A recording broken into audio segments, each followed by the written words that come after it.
pretty sure I know what that means. Now watch, if we put it on the back wheels, front wheels go, it's not even trying to push. Rear diff is gone. So let's replace that.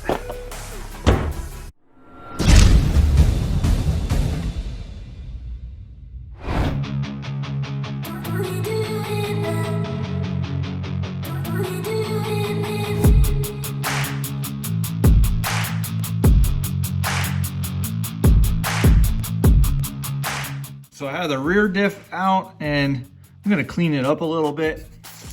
Get some of the grease off here.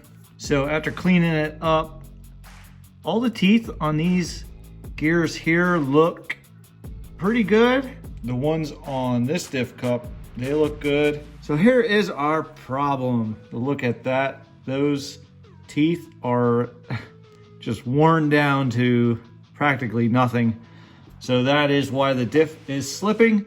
So I have a new diff kit right here. So there's the part number for a new diff. It'll work for the rear or the front. So really all I have to do is replace this. But I'm gonna show you how to put the diff together and put it back in the truck.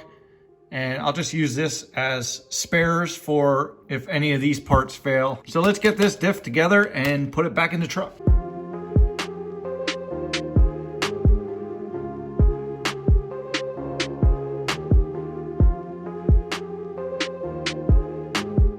There we go. It's just that simple. So just remember, the short drive cup goes on the side without the teeth. The long drive cup goes on the side with the teeth on the ring gear here. So add a little bit of grease and we're gonna get it back in the truck.